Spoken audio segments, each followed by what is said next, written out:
அன்பார்ந்த ஆண்டவரே, இந்த அருமையான நேரத்துக்காக உமக்கு நன்றி செலுத்துகிறோம் சுவாமி.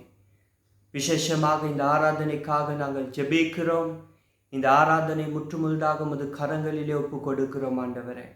ஆண்டவரே, நமஸ்கார நேரத்தை வழிநடத்தும் தாசனை அபிஷேகிங்க ஆண்டவரே. சுவாமி, பரலோக நமஸ்காரத்தை இந்த இடத்திலே ஏறெடுக்குமாறு உமது அபிஷேகத்தை அவருக்குள்ளாக ஊற்ற வேண்டும் என்று ஜெபிக்கிறோம் ஆண்டவரே. ஆண்டவரே, அதே போல உமது வாழ்த்தை கூட உமது கரங்களில் ஒப்பு கொடுக்கிறோம். வாழ்த்தை கொண்டு வரும் தாசனை அபிஷேகிங்க. இன்றைய நாளிலும் கூட உமது பிள்ளைகளுடன் நீர் எதை பேச விரும்புகிறீரோ அதை அவருடைய நாவிலே வைக்க வேண்டும் என்று ஜெபிக்கிறேன் ஆண்டவரே. ஆண்டவரே, அதே போல பல இடங்களிலிருந்து இதை கேட்டுக்கொண்டிருக்கும் பார்த்து கொண்டிருக்கும் அனைவருக்குமாக ஜெபிக்கிறேன் சுவாமி. ஆண்டவரே, நீர் அவர்களை தொட வேண்டும் என்று ஜெபிக்கிறேன். அவர்களுடைய இருதயங்களை தொட வேண்டும் என்று ஜெபிக்கிறேன் ஆண்டவரே. இன்னும் ஒரு நமஸ்கார நேரத்திற்கு இன்னும் ஒரு வார்த்தை கேட்டோம் என்று அல்ல ஆண்டவரே. சுவாமி, இன்றைக்கு அவர்களுடைய வாழ்க்கையிலே ஒரு மாற்றம் ஏற்பட வேண்டும் என்று ஜெபிக்கிறோம் ஆண்டவரே. ஆண்டவரே சுவாமி, பார்ப்பவர்கள் கேட்பவர்கள் யாராயினும் நீர் இன்றைக்கு அவர்களை தொட வேண்டும் என்று ஜெபிக்கிறோம் ஆண்டவரே. ஆண்டவரே சுவாமி, மறுபடியும் இந்த ஆராதனை உமது கரங்களில் ஒப்பு கொடுக்கிறோம் ஆண்டவரே. உம் நாம மகிமைக்காக அனைத்தையும் செய்ய நீர் எங்களுக்கு உதவி செய்யுங்க. உமது ஆண்டவரே அபிஷேகத்தை உமது சமூகத்தை உணர எங்களுக்கு உதவி செய்ய வேண்டும் என்று ஜெபிக்கிறோம். இயேசுவின் நாமத்தினாலே ஜெபம் கேளும் நல்ல பிதாவே, ஆமென். ஜீவன் நாட்களெல்லாம் என்றும் உம்மை சார்ந்திருப்பே. என் ஜீவன் நாட்களெல்லாம் என்றும் உம்மை சார்ந்திருப்பே. நான் நம்புவேன் உம்மை மட்டுமே. என் வாழ்வின் நம்பிக்கையே நீர்தானையா. நான் நம்புவேன் உம்மை மட்டுமே. என் வாழ்வின் நம்பிக்கையே நீர்தானையா. என் ஜீவன் நாட்களெல்லாம் என்றும் உம்மை சார்ந்திருப்பே.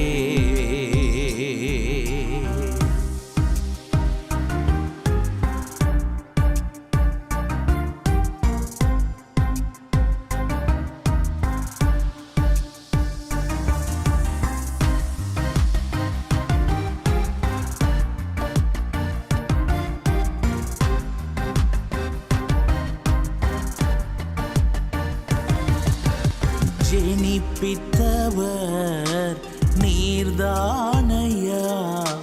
கைவிடவில்லை ஐயா. ஜெனிப்பித்தவர் நீர்தானையா. கைவிடவில்லை ஐயா. என்னை கைவிடவில்லை ஐயா. என்னை கைவிடவில்லை ஐயா. நான் நம்புவேன் உம்மை மட்டுமே.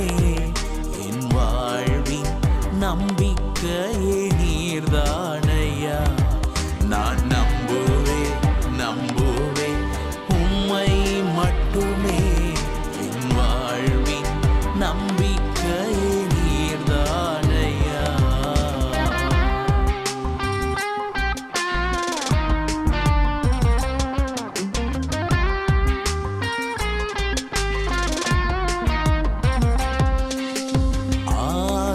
ஆதரித்தீர் அரவணைத்தீர்.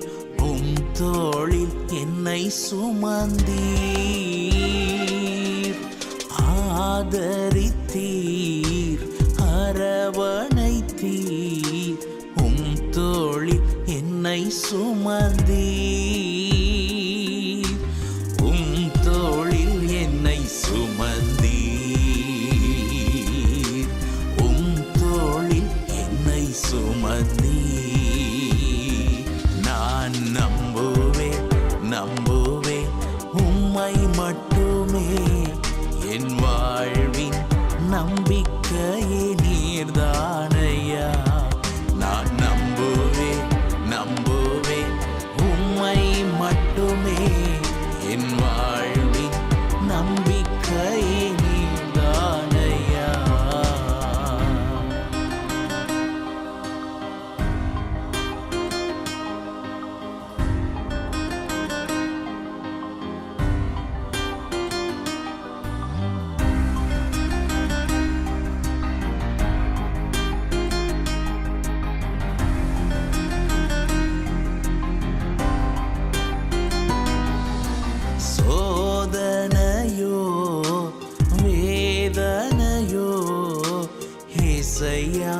உம்மை நம்புவேன்.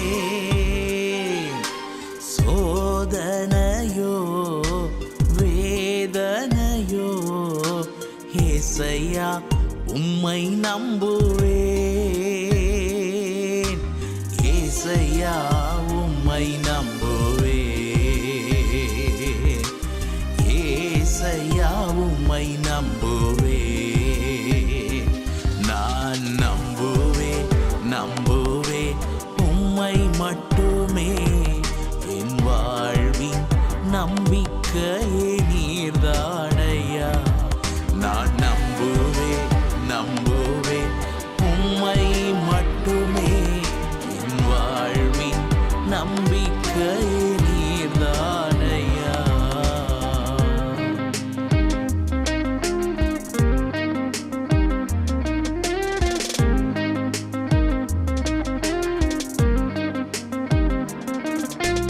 என் மீட்பரே என் இயேசுவே உயிரோடு இருப்பவரே.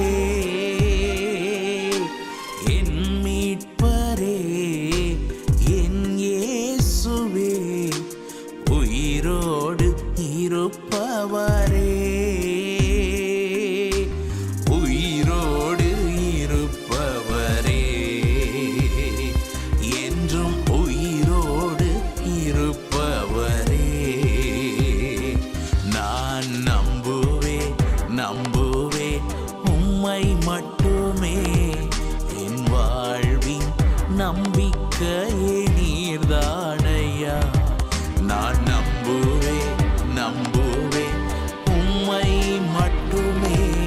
என் வாழ்வின் நம்பிக்கையே நீர்தானையா.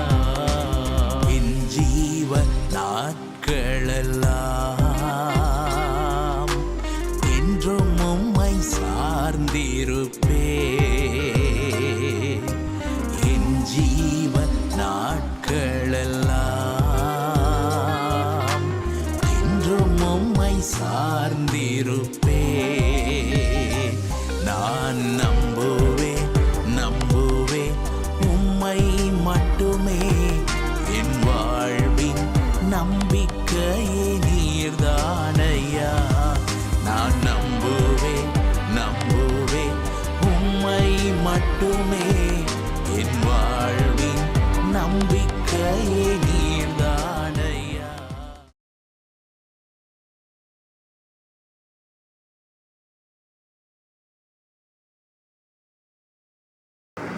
சமாரியர் தேவ வசனத்தை ஏற்றுக்கொண்டதை எருசலேமிலுள்ள அப்போஸ்தலர்கள் கேள்விப்பட்டு பேதுருவையும் யோவானையும் அவர்களிடத்திற்கு அனுப்பினார்கள்.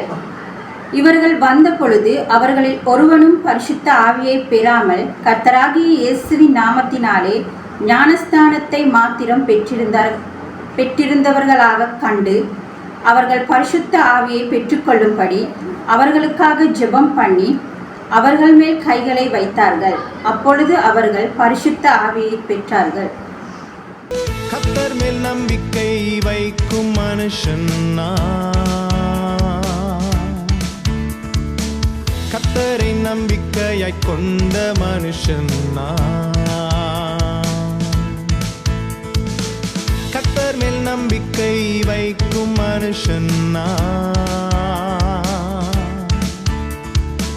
கர்த்தரை நம்பிக்கையாய் கொண்ட மனுஷன் கர்த்தர் மேல் பாரத்தை வைத்து விட்டேன். அவரே என்னை ஆதரிப்பார். கர்த்தரையே நான் நம்பிடுவேன். ஒருபோதும் தள்ளாட விட மாட்டார். கர்த்தர் மேல் பாரத்தை வைத்து விட்டேன். அவரே என்னை ஆதரிப்பார். கர்த்தரையே நான் நம்பிடுவேன். ஒருபோதும் தள்ளாட விட மாட்டார்.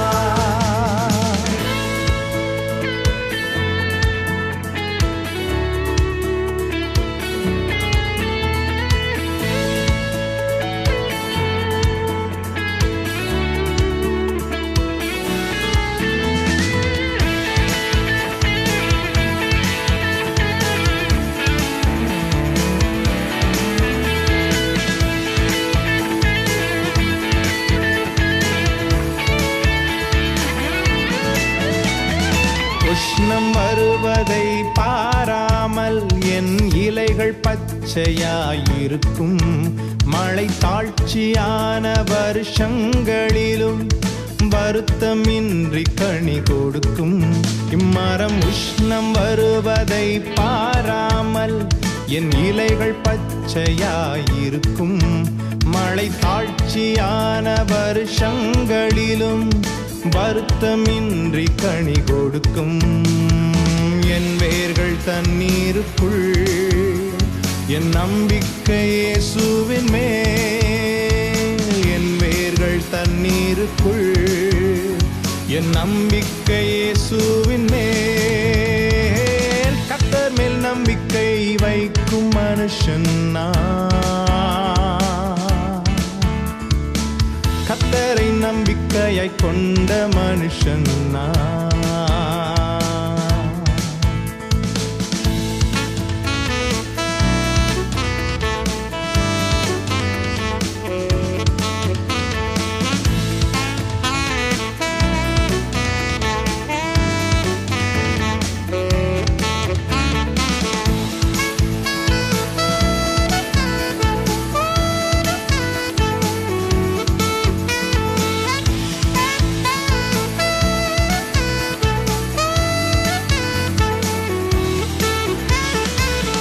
கால்கள் ஓரம் நடப்பட்டு என் காலத்தில் கனியை கொடுப்பேன்.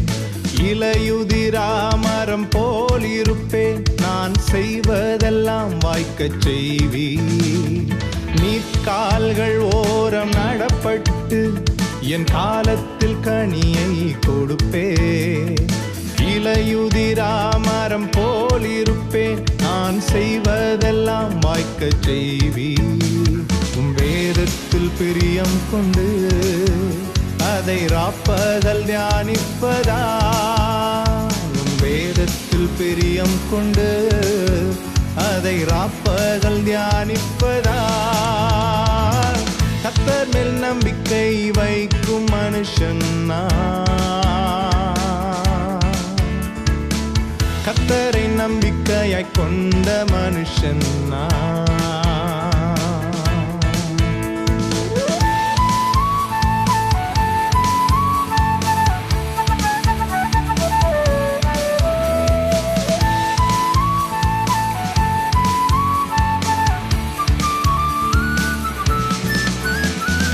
உயிரோடு வாழும் நாட்களெல்லாம் என்னை ஒருவனும் எதிர்ப்பதில்லை.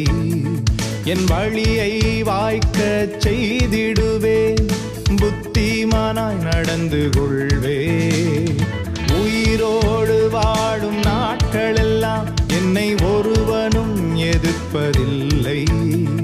என் வழியை வாய்க்கச் செய்திடுவேன், புத்திமானாய் நடந்து கொள்வேன்.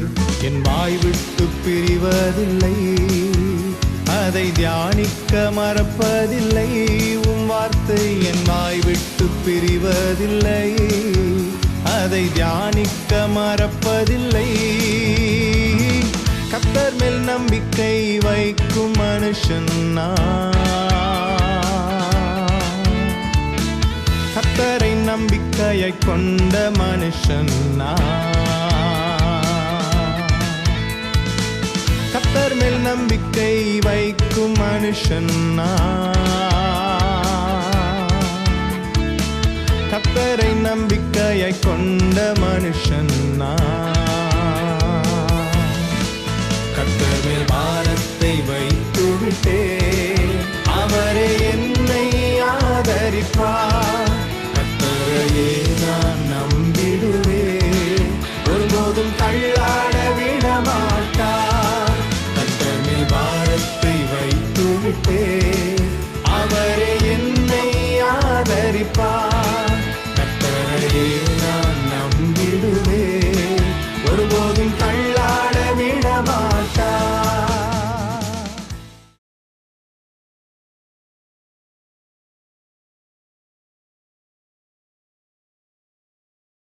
போர் சேவகரும் அவனை நோக்கி, நாங்கள் என்ன செய்ய வேண்டும் என்று கேட்டார்கள். அதற்கு அவன், நீங்கள் ஒருவருக்கும் இடுக்கண் செய்யாமலும் பொய்யாய் குற்றஞ்சாட்டாமலும் உங்கள் சம்பளமே போதுமென்றும் இருங்கள் என்றான். யோவானை குறித்து இவன்தான் கிறிஸ்துவோ என்று ஜனங்கள் எல்லோரும் எண்ணம் கொண்டு தங்கள் இருதயங்களில் யோசனையாய் இருக்கையில், யோவான் எல்லாருக்கும் பிரதியுத்தரமாக, நான் ஜலத்தினால் உங்களுக்கு ஞானஸ்நானம் கொடுக்கிறேன், என்னிலும் வல்லவர் ஒருவர் வருகிறார், அவருடைய பாதரட்சைகளின் வாரை அவிழ்க்கிறதுக்கும் நான் பாத்திரன் அல்ல. அவர் பரிசுத்த ஆவியினாலும் அக்கினியினாலும் உங்களுக்கு ஞானஸ்நானம் கொடுப்பார். தூற்றுக்கூடை அவர் கையில் இருக்கிறது. அவர் தமது களத்தை நன்றாய் விலக்கி கோதுமையை தமது களஞ்சியத்தில் சேர்ப்பார், பதரையோ அவியாத அக்கினியில் சுட்டெரிப்பார் என்றார். ஜனங்கள் எல்லோரும் ஞானஸ்நானம் பெற்றபோது இயேசுவும் ஞானஸ்நானம் பெற்று ஜெபம் பண்ணையில் வானம் திறக்கப்பட்டது. பரிசுத்த ஆவியானவர் ரூபம் கொண்டு புறாவைப் போல் அவர் மேல் இறங்கினார். வானத்திலிருந்து ஒரு சத்தம் உண்டாகி, நீர் என்னுடைய நேசகுமாரன், உம்மேல் பிரியமாயிருக்கிறேன் என்று ஒலித்தது. உங்கள் அனைவருக்கும் இயேசுவின் நாமத்தில் புத்தாண்டு நல்வாழ்த்துக்கள். உங்களை பற்றி எனக்கு தெரியாது, ஆனால் நானும் அநேகருக்கு சொல்லும் போது சொல்லுகிற விடயம்தான் 2024 ஆண்டில் நடந்த காரியங்களை விட்டுவிட்டு 2025 ஆண்டுக்காக கர்த்தர் எதை வைத்திருக்கின்றாரோ அதை செய்கிறதுக்கு நான் ஆர்வத்தோடு காத்திருக்கிறேன் என்று நான் சந்திக்கிற மக்களிடமெல்லாம் கூறி வருகிறேன். 2025 ஆண்டு சொல்லும் போது அது கஷ்டங்கள், துக்கங்கள், சோகங்கள் இல்லாத ஒரு வருடம் கிடையாது. இந்த வருஷத்திலே அவைகளும் ஒரு பகுதிதான் என்பதை நான் நினைவுபடுத்த விரும்புகின்றேன். ஆனால் நான் அடிக்கடி கூறிக்கொள்ளும் மற்றொரு காரியம்தான், மற்ற செய்திகளிலும் பிற சந்தர்ப்பங்களிலும் நான் பகிர்ந்து கொண்ட ஒரு காரியம்தான் சங்கீதம் 23 அதிகாரத்தின் முடிவிலே காணப்படுகின்ற அந்த வார்த்தைகள். சங்கீதம் 23 அதிகாரம் 6வது வசனம் இப்படி கூறுகிறது, நன்மையும் கிருபையும் ஜீவனுள்ள நாளெல்லாம் எங்களை பின்தொடரும், மேலும் நான் கர்த்தருடைய வீட்டிலே என்றென்றைக்கும் நீடித்த நாட்களாக நிலைத்திருப்பேன் என்பதாக அந்த வசனங்கள் கூறுகிறது. 2025 வருடத்துக்குள் நாம் கடந்து செல்லும் போது என்ன நடந்தாலும் நிச்சயமாக நன்மையும் கிருபையும் கர்த்தருடைய அன்பும் நம்மை சூழ்ந்து கொள்ளும், நம்மை பின்தொடரும். அந்த அன்பு எப்பொழுதும் நம்மோடு இருக்கும் என்கின்ற நம்பிக்கை உங்களுக்குள் இருக்குமானால் அது ஆச்சரியமான ஒரு காரியமாக இருக்கும். நீங்கள் எதை சிந்தித்தாலும், எந்த சூழ்நிலையை நீங்கள் சந்தித்தாலும், எந்த நிலைமைக்குள் கடந்து சென்றாலும் கர்த்தரின் நன்மையும் அவருடைய கிருபையும் வாழ்நாள் முழுவதும் உங்களை பின்தொடரும். நீங்கள் கர்த்தருடைய வீட்டிலே என்றென்றைக்கும் நிலைத்திருப்பீர்கள். மேலும் சங்கீதம் 27 கூறுவது போல, சில சமயங்களில் நாம் கர்த்தருடைய நன்மையை ஒருபோதும் பார்க்க மாட்டோம், பார்க்க தவறி விடுகிறோம். சில சமயங்களில் கர்த்தருடைய நன்மைகள் எங்கே என்று நாங்களே கேள்வி எழுப்புவோம். ஆனால் நாம் வாசம் பண்ணும் தேசத்தில் நாம் கர்த்தருடைய நன்மையை காண்போம் என்ற நம்பிக்கை உறுதியாக நாங்கள் காத்திருக்க வேண்டும் என்று சங்கீதம் 27 அங்கே நமக்கு அந்த சங்கீதக்காரன் கூறுகிறான். அந்த முழு அதிகாரத்தையும் வாசியுங்கள் என்று நான் உங்களை ஊக்குவிக்க விரும்புகிறேன்.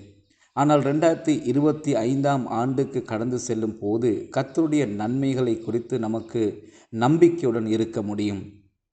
மேலும் அனைத்து கொந்தளிப்புகள், பிரச்சனைகள் மற்றும் சோதனைகள் மற்றும் சவால்களுக்கு மத்தியிலும் அவர் நமக்காக எண்ணத்தை ஆயத்தப்படுத்தி வைத்திருக்கிறார் என்பதை எதிர்நோக்கி அதிலே நாங்கள் ஆர்வமாக இருப்போம்.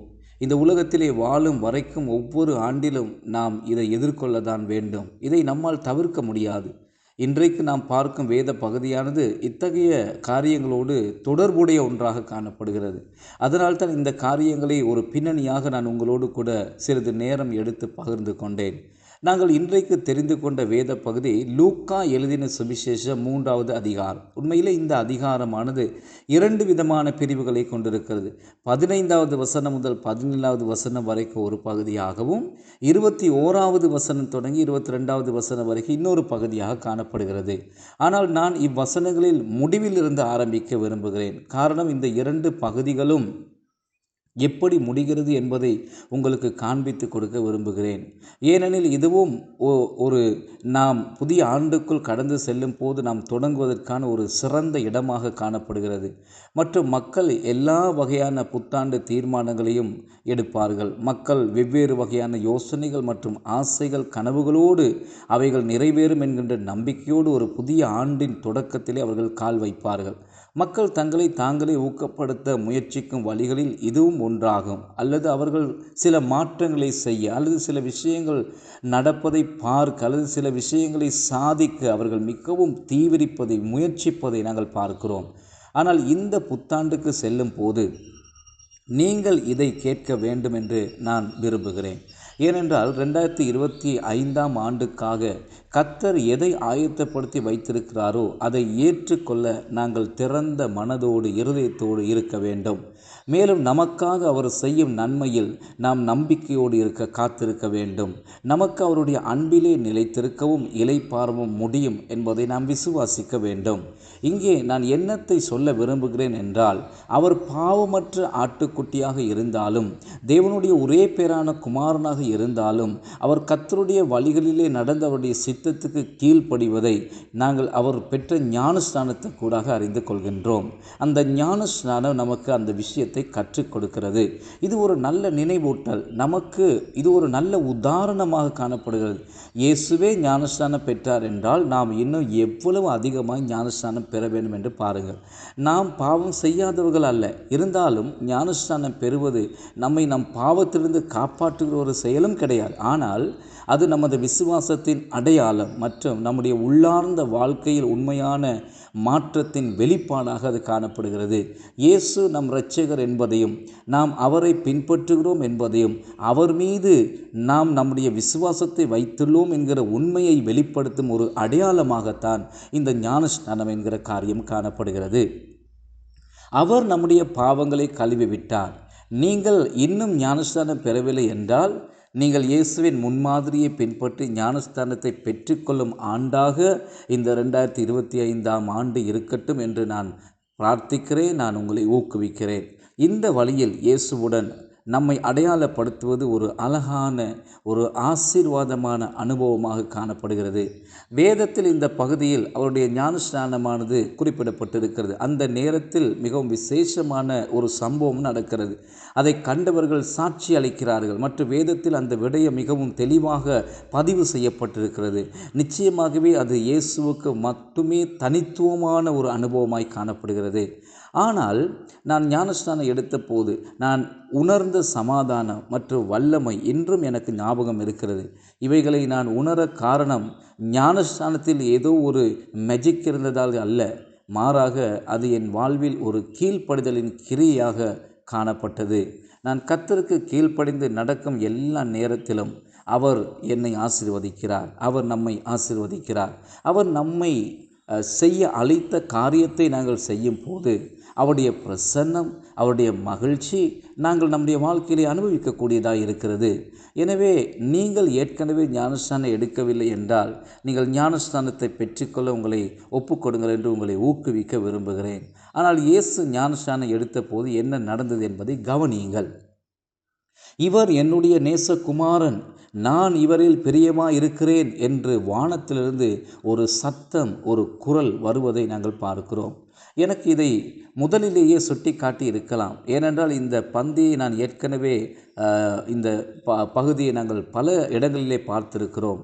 இருந்தாலும் இதை மீண்டும் மீண்டும் சொல்வது நல்லது என்று தான் நான் நினைக்கிறேன். ஏனென்றால் இது என்னை பற்றி எனக்கு அடிக்கடி நினைவுபடுத்தும் ஒரு வேத பகுதியாக இருக்கிறது. ஏனென்றால் நான் மிகவும் எனது வேலைகளிலே, எனது பணிகளிலே அவதானம் கொடுக்கும் மற்றும் அதை சார்ந்திருக்கும் ஒரு மனிதனாக காணப்படுகிறேன். மேலும் உங்களுக்கு தெரியும், நான் காரியங்களை அந்த காரியங்கள் நிறைவேற்றப்படுவதை அடிக்கடி பார்க்க ஆசைப்படுகிற ஒருவனாக இருக்கிறேன். ஆனால் அதிலே ஒரு ஆபத்தும் இருக்கிறது. ஏனென்றால் நாம் மிக எளிதில் நாம் யார் என்பதை விட நாம் என்ன செய்கிறோம் என்பதற்கு நாம் அவதானத்தை செலுத்தி சில நேரம் நாம் எங்களுடைய அவதானத்தை அந்த நிலைக்கு தள்ளப்படுகிறோம் அல்லது அந்த நிலைக்கு நாங்கள் தள்ளிவிடுகிறோம். இயேசு தேவனுடைய குமாரனாக என்ன செய்ய போகிறார் என்கிற காரியத்தை குறித்த உறுதிப்பாடு அல்ல இங்கே கொடுக்கப்படுகிறது. அந்த வானத்திலிருந்து வந்த சத்தம் எதை உறுதிப்படுத்துகிறது, எந்த அங்கீகாரத்தை கொடுக்கிறது என்றால் அவர் யார் என்பதை குறித்த அங்கீகாரத்தையே அவருக்கு கொடுக்கிறதை நாம் இந்த பகுதியிலே பார்க்கிறோம். ஏனென்றால் இது அவர் தனது பொது ஊழியத்தை தொடங்குவதற்கு முன்பு நடந்த ஒரு சம்பவமாக இருக்கிறது. ஒரு அற்புதமும் செய்வதற்கு முன், ஒரு செய்தியும் அவர் போய் பிரசங்கிப்பதற்கு முன்பு, ஒரு சீஷனையும் உருவாக்குவதற்கு முன்பு, இயேசு சிலுவையிலே போய் மரித்து உயிரோடு எழும்புவதற்கெல்லாம் முன்பு அவர் பிதாவினாலே ஒரு அங்கீகாரத்தை பெற்றுக்கொள்கிறதை நாங்கள் இங்கே பார்க்கிறோம். தேவகுமாரனாக அவர் தனது பொது ஊழியத்தில் எதையும் செய்வதற்கு முன்பே அவர் யார் என்பதை குறித்தும் அவரில் தேவன் பிரியமாய் இருக்கிறார் என்பதை குறித்தும் அங்கே வெளிப்படுத்தப்படுவதை அந்த சத்தம் நமக்கு காண்பித்து கொடுக்கிறது. அந்த அடையாளத்தை வைத்து அவர் என்ன செய்ய போகிறார் என்பது மட்டுமல்லாமல் அவர் யார் என்பதில் தேவன் பிரியப்பட்டிருக்கிறார் என்கிற சத்தியத்தை நமக்கு காண்பித்து கொடுக்கிறது. இது நம் அனைவருடைய வாழ்வுக்கான ஒரு அடித்தளமாக இருந்தால் நல்லது என்று நான் நினைக்கிறேன். நாம் என்ன செய்கிறோம் என்பதை வைத்து அல்ல கர்த்தர் நம்மை நேசிக்கிறார். மாறாக நாம் யார் என்பதின் அடிப்படையிலே தான் அவர் நம்மை நேசிக்கிறார். நாம் அவரால் படைக்கப்பட்டிருக்கிறோம். அவர் நம்மை அவரது குடும்பத்துக்குள் ஏற்றுக்கொண்டிருக்கிறார். நாம் இயேசுவிலே விசுவாசம் வைத்திருக்கிறபடினாலே நாம் அவருடைய மகனாக மகளாக அவருடைய பிள்ளைகள் என்கிற அந்த ஸ்தானத்தை பெற்றிருக்கிறோம். நாம் அவருடைய பிள்ளைகளாக அவருடைய மகனாக மகளாக இருக்கிறபடினாலே அவர் நம்மை நேசிக்கிறார். நாம் எவ்வளவு சிறப்பான காரியங்களை செய்கிறோம் அல்லது என்ன செய்கிறோம் அல்லது என்ன செய்யவில்லை என்பதை வைத்து அல்ல, மாறாக நாம் அவருடைய பிள்ளைகளாக இருப்பதாலே அவர் நம்மை நேசிக்கிறார். எந்த ஒரு பெற்றோரிடமும் நீங்கள் இதை கேட்டு பாருங்கள், அவர்கள் இதைத்தான் உங்களுக்கு சொல்வார்கள். அவர்கள் தங்கள் குழந்தைகளாலே ஏமாற்றப்படலாம், அவர்கள் தங்கள் குழந்தைகளுடைய நடவடிக்கைகள் நிமித்தம் வருத்தப்படலாம், அவர்கள் நடத்தைகளினாலே சில நேரம் கோபப்படலாம், விரக்தி அடையலாம். ஆனாலும் பெற்றோர்கள் தங்கள் பிள்ளைகளை நேசிக்கிறார்கள். அவர்களை நீங்கள் கேட்டு பார்த்தால் அவர்கள் சொல்வார்கள், என்னத்தான் இருந்தாலும் அவர்கள் எங்களுடைய பிள்ளைகள் தானே என்று சொல்வார்கள். கர்த்தர் பரிபூரணராக இருப்பதால் அவர் நம்மை எவ்வளவு அதிகமாக நேசிக்கிறார் என்று பாருங்கள். நாம் என்ன செய்கிறோம் என்பதை வைத்து அல்ல, ஆனால் நாம் அவருக்குள் யார் என்பதற்காகவே அவர் நம்மை நேசிக்கிறார். இந்த உண்மையை இதைவிடவும் திரும்ப திரும்ப வலியுறுத்தி கூற என்னால் முடியாது. 2025ஆம் ஆண்டில் நீங்கள் என்ன செய்தாலும் என்ன செய்யாவிட்டாலும் உங்கள் மீதான தேவ அன்பு என்றால் அது ஒருபோதும் மாறாது. மேலும் என்னுடைய மகன் என்னுடைய மகள் என்று அவர் உங்களை குறித்து மிகவும் பிரியப்படுகிறார். அந்த நம்பிக்கையினாலும் உறுதியினாலும் அன்பினாலும் நாம் போய் தேவனுக்காக பெரிய காரியங்களை செய்ய முடியும், அல்லது தேவன் நம் மூலமாக பெரிய காரியங்களை செய்ய நம் வாழ்க்கையை இடமளிக்க முடியும். ஆனால் அவருடைய அன்பை அந்த கிரியைகளை செய்வதற்கூடாக ஒரு நாளும் சம்பாதிக்க முடியாது என்பதையும் நினைவிலே கொள்ளுவோம். அவரால் நாம் நேசிக்கப்படுவதால் தான் நாம் அவருக்காக ஏதோ ஒரு ஊழியத்தை செய்கிறோமே தவிர, நான் இந்த இடத்திலே காண்பிக்க விரும்புகிறேன், நாம் எதையாவது ஒன்றை செய்து அவருடைய அன்பை சம்பாதிக்க முடியாது. மற்றொன்றை நான் இங்கே குறிப்பிட விரும்புகிறேன். ஏனென்றால் 15வது வசனம் தொடங்கி 17வது வசனங்களுக்கு முன்பதாக மேசியா வருவதற்கு வழியை ஆயத்தப்படுத்தி மக்களுக்கு ஞானஸ்நானம் கொடுக்கும் நோக்கத்தோடு யோவான் ஸ்நானகன் அங்கே புறப்பட்டு வருவதை நாங்கள் பார்க்கிறோம். பின்னர் அவர் அங்கே இயேசு கிறிஸ்துவுக்கும் ஞானஸ்நானத்தை கொடுப்பதை நாங்கள் பார்க்கிறோம்.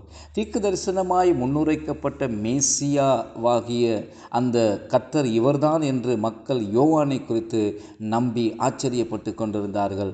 ஆனால் தாங்கள் எதிர்பார்த்து கொண்டிருக்கும் மேசியா நான் அல்ல என்பதை யோவான் அங்கே கூடியிருந்த மக்களுக்கு மீண்டும் மீண்டும் உறுதி கூறி அல்லது உறுதி அளித்து கூறுவதை நாங்கள் பார்க்கிறோம். வரப்போகும் ஒருவருக்காக மக்களை ஆயத்தப்படுத்தும் ஒருவனாகவே யோவான் ஸ்நானகன் தன்னை அறிமுகப்படுத்தினான், தன்னை காண்பித்தான். மேலும் அவன், நான் உங்களுக்கு தண்ணீரால் ஞானஸ்நானம் கொடுக்கிறேன், ஆனால் என்னை விட ஒரு வல்லமையுள்ள ஒருவர் வரப்போகிறார், அவருடைய பாத ரட்சைகளின் வாரை குனிந்து அவிழ்க்க கூட நான் பாத்திரன் அல்ல என்று அவன் கூறுகிறான். பின்னர் அவர் அங்கே கூட்டத்துக்கு செல்லும் முக்கிய விஷயம் இதுதான். யோவான் ஸ்நானகன் தன்னை கூடியிருந்த மக்களுக்கு இதை தான் சொல்லுகிறார், அவர் உங்களுக்கு பரிசுத்த ஆவியினாலும் அக்கினியினாலும் ஞானஸ்நானம் கொடுப்பார். பின்னர் அவர் அந்த சத்தியத்திலே உங்களை நடத்துவார் என்பதை குறித்து அவன் தெளிவுபடுத்தினான். ஏனென்றால் இயேசு தன்னை நம்புகிறவர்களையும் நம்பாதவர்களையும் அறிந்து கொள்வதற்காக ஒரு வழியை கையாளுவதை நாங்கள் பார்க்கிறோம். அவரை பின்பற்றுகிறவர்களுக்கு அவர் தண்ணீரை விட பெரிய ஞானஸ்நானத்துடன் வருகிறார். இது நம்ம இயேசுவுடன் அடையாளப்படுத்துகிறது. கீழ்ப்படிதல் என்பது அவரை பின்பற்றுவதற்கான நமது முதல் படிகளில் ஒன்றாக காணப்படுகிறது. அவர் தம்முடைய பரிசுத்த ஆவியை நமக்கு தருகிறார். கர்த்தர் யார் என்ற உண்மையை அறிந்து கொள்வதற்காக அவர் நம்மை சகல சத்தியத்துக்குள் நடத்துகிறார். ஒருவன் தண்ணீரில் ஞானஸ்நானம் எடுக்கும் போது அவன் தண்ணீரில் மூழ்கி எழும்புகிறான். அது அவனுடைய பழைய வாழ்க்கை முறையானது மறித்துவிட்டது அல்லது முடிந்துவிட்டது என்பதை அடையாளப்படுத்துகிறதா இருக்கிறது. நீங்கள் தண்ணீரிலிருந்து வெளியே வரும்போது அது ஒரு புதிய வாழ்க்கையின் தொடக்கத்தை உங்களுக்கு குறிப்பிடுகிறது. பரிசுத்த ஆவியினால் ஞானஸ்நானம் பெறுவது அப்படிப்பட்ட ஒரு காரியம்தான். நாம் தேவனுக்குள் மிகவும் மூழ்கிவிட போகின்றோம். அது நமக்குள் ஒரு புதிய வாழ்க்கை, அதாவது கர்த்தர் விரும்பும் வாழ்க்கையை நமக்குள் தருகிறது. ஆகவே நம் அனைவரின் வாழ்விலும் அவர் விரும்பும் காரியம் இதுவாக இருக்கிறது. நாம் அவரில் மூழ்கி இருக்க வேண்டும் என்பதே அவருடைய வாஞ்சை, அவருடைய விருப்பம். வாழ்வது நானல்ல, கிறிஸ்துவே எனக்குள் வாழ்கிறார் என்கிற வாழ்க்கையை நாம் வாழ்வதை அவர் பார்க்க விரும்புகிறார். அதுவே 2025 ஆண்டில் எனக்காக உங்களுக்காக நான் செய்து கொள்ளும் எனது பிரார்த்தனையாக ஜெபமாக இருக்கிறது. தேவனுடைய சத்தியத்தில் நாம் மூழ்கி இருப்போம். பரிசுத்த ஆவியானுடைய வல்லமை எப்படி மரியாதை சுற்றி நிழலிட்டதோ அதே போல நம்மையும் மூடுவதாக. அப்போது நாம் மகிமையாலும் பிரியத்தாலும் மிகவும் அதிகமாக நிரம்பி இருப்போம். அவர் யார் என்கின்ற உண்மையை அவருடைய இரண்டாவது வருகைக்காக காத்திருக்கும் நாம் மிக புதிதான விதத்தில் அனுபவிக்க ஆசைப்பட வேண்டும். அந்நாட்களிலே மக்கள் அவரது முதலாவது வருகை எதிர்பார்த்து கொண்டிருப்பதை பற்றி நாம் இந்த பகுதியிலே பார்த்தோம். ஆனால் எனக்கு கூற இன்னும் நிறைய விஷயங்கள் இருக்கிறது. அவைகளை பற்றி நான் இப்பொழுது கூற ஆசைப்படுகிறேன். ஆனால் இன்றைக்கு நான் இந்த இடத்திலே நிறுத்த விரும்புகிறேன். இந்த ஆண்டு நீங்கள் முழுவதுமாக கர்த்தருடைய காரியங்களில் மூழ்கியிருக்கும்படிக்கு உங்களை ஊக்குவிக்க விரும்புகிறேன். 2025 ஆண்டில் கர்த்தர் உங்களை நிரப்ப நீங்கள் அவருக்கு உங்கள் வாழ்க்கையிலே இடம் கொடுங்கள். அவர் உங்களுக்கு பரிசுத்த ஆவியினாலும் அக்கினினாலும் ஞானஸ்நானம் கொடுக்க வந்து கொண்டிருக்கிறார். ஆசையோடு வந்து கொண்டிருக்கிறார். மேலும் அவர் உங்கள் மீதும் என் மீதுமான அவருடைய பிரியத்தையும் அவர் காண்பிக்க விரும்புகிறார். காரணம், நாம் அவருக்கு சொந்தமானவர்கள், நாம் அவருடைய சொந்த பிள்ளைகள் என்ற சத்தியத்தை நாம் மறந்துவிடக்கூடாது. கர்த்தருடைய அன்பு, கர்த்தருடைய நற்குணம் மற்றும் அவர் யார் என்ற சத்தியத்தை அறிந்து நம்பிக்கையோடு 2025 ஆண்டுக்குள் கடந்து செல்லுங்கள், கால் வையுங்கள். அந்த மகா பெரிய நம்பிக்கையோடு நாம் வாழ்வோமாக. கர்த்தர் தாமே உங்களையும் மற்ற யாவரையும் ஆசீர்வதிப்பாராக. ஆமேன், ஆமேன்.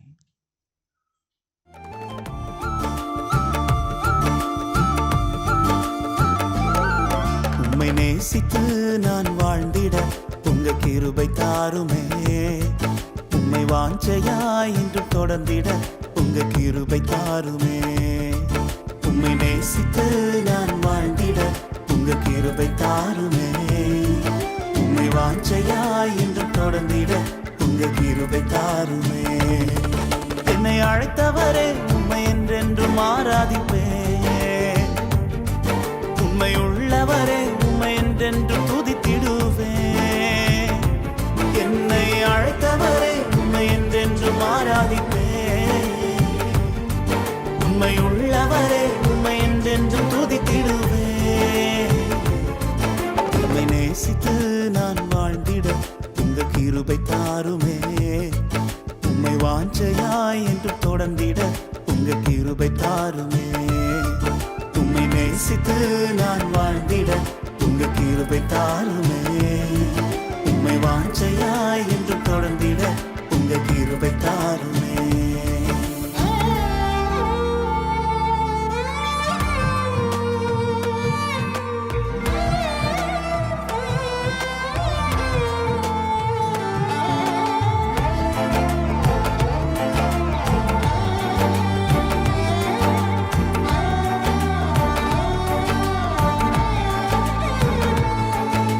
வேண்டானு கிடந்த எந்தன் வாழ்வை வேண்டும் என்றீரே. கைவிடப்பட்ட என்னையும் ஒரு பொருட்டாய் எண்ணினீரே. வேண்டானு கிடந்த எந்தன் வாழ்வை வேண்டும் என்னையும் ஒரு பொருட்டாய் எண்ணினீரே. இயேசுவே உந்தனின் அன்பையே பாடிடுவே. இயேசுவே உந்தனின் கிருபையை உயர்த்திடுவே. இயேசுவே உந்தனின் அன்பையே பாடிடுவே. இயேசுவே உந்தனின் கிருபையை உயர்த்திடுவே. என்னை அழைத்தவரே உம்மை என்றென்று ஆராதிப்பே. உம்மை உள்ளவரே உம்மை என்றென்று துதித்திடுவே. என்னை அழைத்தவரே உம்மை என்றென்று ஆராதிப்பே. உம்மை உள்ளவரே உம்மை என்றென்று துதித்திடுவே. உம்மை நேசித்து நான் வாழ்ந்திட உங்க கிருபை தாருமே. உம்மை வாஞ்சையாய் என்று தொடர்ந்திட உங்க கிருபை தாருமே.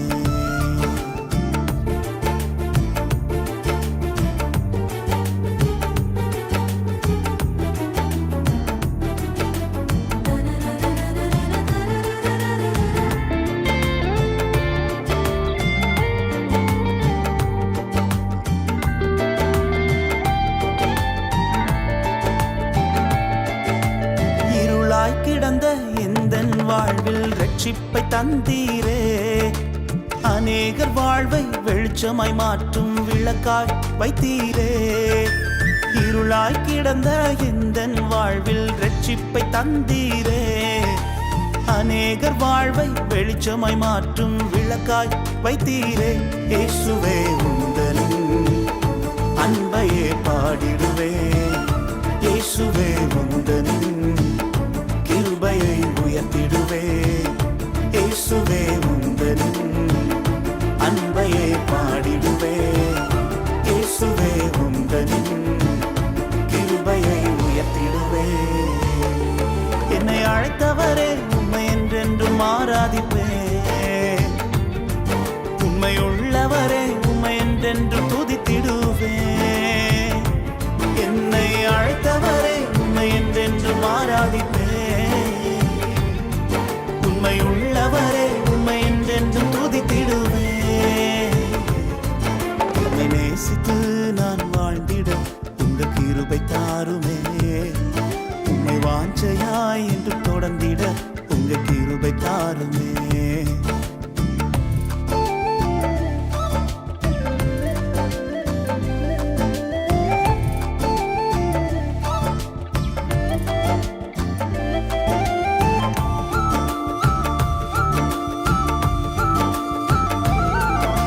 நிலையில்லாத எந்தன் வாழ்வில் நிலையாய் வந்தீரே. நித்தியமான வீட்டை குறித்த நம்பிக்கை தந்தீரே.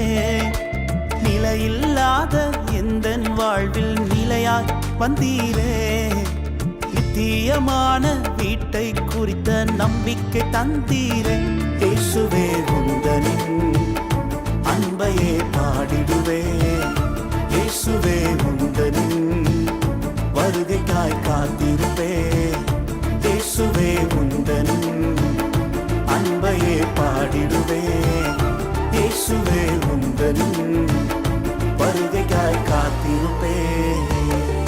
என்னை அழைத்தவரே உம்மை என்றென்றும் ஆராதிப்பே. உம்மை உள்ளவரே உம்மை என்றென்றும் துதித்திடுவே. என்னை அழைத்தவரே உம்மை என்றென்றும் ஆராதிப்பே. உம்மை உள்ளவரே உம்மை என்றென்றும் துதித்திடுவே. உம்மை நேசித்து நான் வாழ்ந்திட உங்க கிருபை தாருமே. உம்மை வாஞ்சையாய் என்று தொடர்ந்திட உங்க கிருபை தாருமே. உம்மை நேசித்து நான் வாழ்ந்திட உங்க கிருபை தாருமே. உம்மை வாஞ்சையாய் என்று தொடர்ந்திட உங்க கிருபை தாருமே. நாங்கள் ஆராதனை ஜெபித்து ஜெபத்தோடு கூட நிறைவு செய்வோம். அன்பான ஆண்டவரே, இந்த நாளிலே ஆராதனை மத்தியில் நீர் எங்களோடு கூட அசைவாடினீர். உமக்கு நன்றி செலுத்துகிறோம். தொடக்கம் முதல் முடிவு பரியந்தம் உடைய கிரியைக்காக நீர் எங்களோடு கூட இடைப்பட்டதற்காக உமக்கு கோடி ஸ்தோத்திரம். தகப்பனே, உடைய பிரசன்னத்தை எங்கள் மத்தியில் வைத்தீர். உமக்கு நாங்கள் நன்றி செலுத்துகிறோம். நமஸ்காரத்தின் மத்தியிலே நீர் அசைவாடினீர், உமக்கு நன்றி செலுத்துகிறோம். வார்த்தையோடு கூட நீர் இடைப்பட்டு ஜனங்களுடைய வாழ்க்கையிலே நீர் மாற்றத்தை ஏற்படுத்தினபடியால் உமக்கு நாங்கள் நன்றி செலுத்துகிறோம். கர்த்தாவே, இந்த நாளிலும் கூட நீர் எங்களோடு கூட இருந்தபடியால் உமக்கு ஸ்தோத்திரம். உடைய ராஜ்யத்துக்காக கொடுத்த ஒவ்வொருவரையும் ஆசீர்வதிப்பீராக. உடைய வார்த்தையில் பெறப்பட்ட ஒவ்வொருவரையும் நீர் நடத்துவீராக.